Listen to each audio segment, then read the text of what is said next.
right, so we've been talking about enzymes in this chapter, and we've seen that enzymes alter the rates of reactions. So the rates of reactions with enzymes present are up to 10 billion times faster than those without enzymes.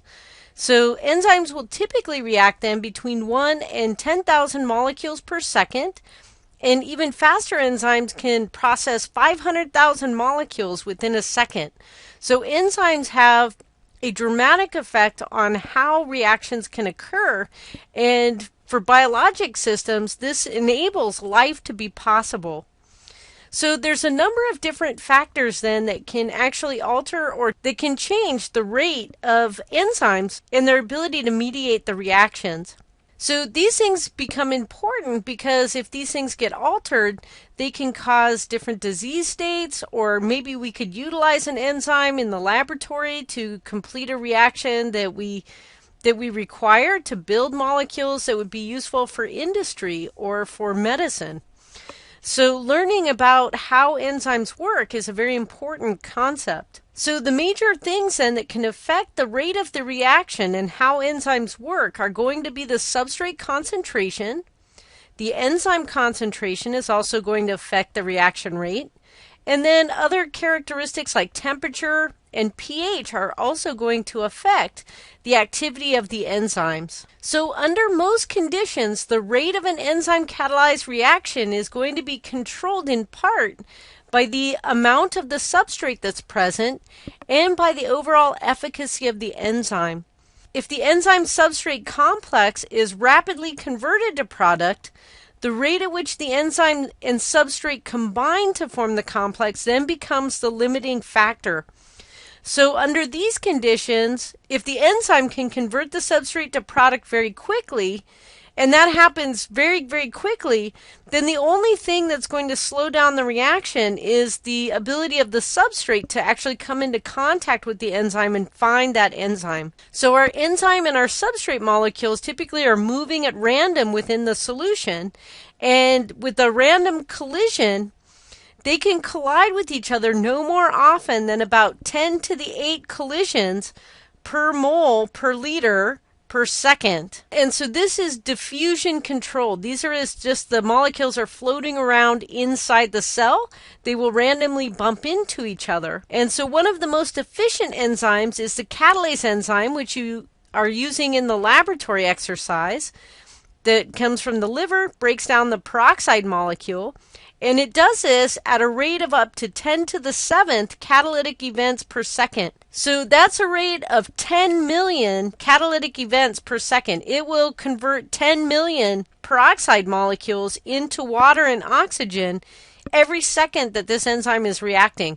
That's an incredibly fast rate. So what you'll notice is if we increase our substrate concentration, and we hold our enzyme concentration constant, so we're not getting any more enzyme in the reaction, but we set up multiple reactions that have different substrate concentrations, what we'll see is that we will reach that the rate of the reaction, so how fast that reaction is occurring, is going to increase until you reach a maximum.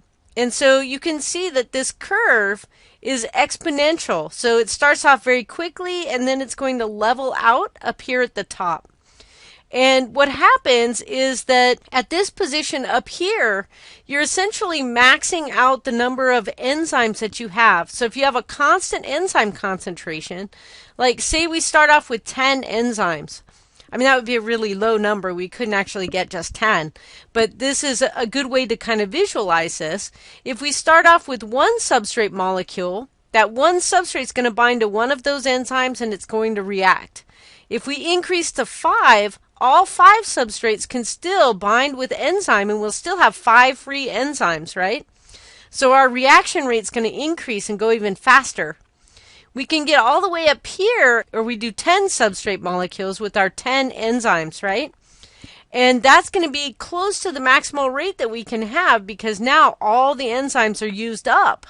If we keep adding more substrate past this maximum point, the rate of the reaction is not going to be able to get any faster because all of our enzyme is going to be blocked up and full of the substrate. And so you're going to have to wait until that substrate gets converted to product before more of the substrate can react. So it's like they start having to line up and they have to wait for the enzyme to complete a reaction before another reaction can take place. So the rate will reach a maximum depending upon when you max out the number of enzyme molecules that you have. As long as you keep increasing that substrate concentration, it will reach a maximal rate. So remember, this is just the rate of the reaction. The reaction is still going on and it's still speeding along here. It's just at its maximum rate. It can't go any faster anymore because you don't have any more enzyme that can be utilized. So all the active sites are occupied. The rate reaches a maximum. So if you have excess substrate and you keep increasing the concentration of your enzyme, so if your enzyme concentration increases and you've got a ton of substrate in there, your reaction rate is going to keep going up. If your substrate level was not in excess, if you had a limited amount of substrate, you would see the same type of curve that we saw when we have a limited amount of enzyme. You would reach a point where all of the substrate is being consumed and you can't have a faster reaction because there's no more substrate to react with. So if you had a fixed amount of substrate, you would see that same exponential type of curve. If you have unlimited substrate and you keep increasing the enzyme concentration, it's going to keep increasing the reaction rate because all of that substrate combined to enzyme that's going to be available to do that reaction. So you keep getting more substrate turnover at a faster rate. So this is what the reaction would look like if your substrate was limiting. So in this case, all of the substrate is going to be consumed. You have no more substrate to use with the excess enzyme that's going to be present here. And so it's just going to reach a maximal rate because now you just have reached the amount of substrate that you can convert and there's no more to convert. So you can't have a faster reaction. So other factors can have an influence on the reaction rate as well. And what these things typically do is they typically are going to have ranges within them that will alter the shape of the protein. And that's exactly what we see for things like temperature and pH and their effects on the activity of the enzyme. So optimal conditions for each enzyme vary slightly, but generally they're near normal body temperature and the pH of the body fluid in which the enzyme functions. So for example, we have enzymes that are present within the stomach. And so pepsin is a proteinase that is found in the stomach, and so it breaks down protein structures. And because it's active in the stomach, it has to have an optimal activity at a very low pH because we know the pH of the stomach is at 2. So at the pH of 2, the pepsin protein is folded into its correct orientation so that it can mediate protein digestion. If you increase the pH very much, it's going to alter the folding pattern of the pepsin and it will no longer be functional. So a comparison would be the enzyme trypsin. Trypsin is also a protease, but it's not found in the stomach, it's found in the small intestine. And so the small intestine has a pH that is very close to pH 8. So it's slightly basic. And so the trypsin enzyme has an optimal pH range of pH of 8 for its biologic activity, and it would unfold and become denatured at a low pH like pH of 2. So for each protein, you have to actually test and determine what the optimal pH is for the activity of that protein. And the same thing we'll see is true for temperature as well. So if we're looking at our temperature, if we have increasing temperature, so we go from 0 all the way up to 60 degrees Celsius, so we can see that whatever our protein is, it's going to have this type of bell-shaped curve where you start increasing in your activity as the temperature warms until you reach a maximal rate. And then after that maximal rate, you're going to start to see a decline in the protein activity until you reach the highest temperature that it has any activity at all. So what's happening then at these high temperatures to the protein? Why is it no longer working? So hopefully you can see that the shape is going to start being altered at very high temperatures. The protein is going to melt apart. Things like hydrogen bonding or other intermolecular forces are not strong enough to be maintained at this high temperature.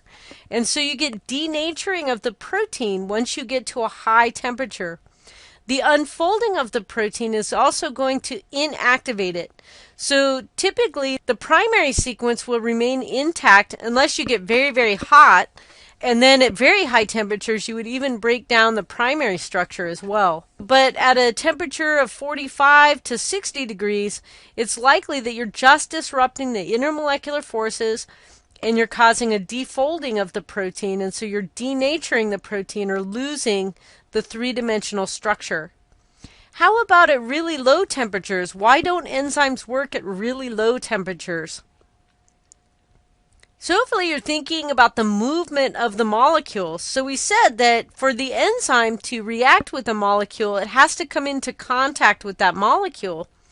So at very low temperatures, the kinetic energy of the molecules in a system is very, very low, and they're not moving around very quickly. And so at very low temperatures, the enzymes are going to be inactive because diffusion is going to be reduced so much that it's going to take a really long time for the substrate to even find the protein that it's going to need to react with for that reaction to move forward. So our pH and enzyme activity is very similar, except at both extremes it's going to cause the denaturing or the unfolding or misfolding of the protein structure so that it's no longer active. So in our examples of pepsin and trypsin, we saw that they had different optimal pH ranges. Pepsin, again, is found inside the stomach, which has a normal pH of about 2. And you can see the optimal activity of our pepsin is in the very low or acidic range of about a pH of 2 to 3. The trypsin enzyme, again, is found in the small intestine. And in the small intestine, the pH is actually much higher. And you can see that the optimal range then of trypsin activity is going to be shifted towards the higher area. So I think we'll stop here for this section. These are the major types of factors that can affect reaction rates. Next time we'll talk a little bit more about metabolism, and then we'll also talk about the factors that can control enzyme activity.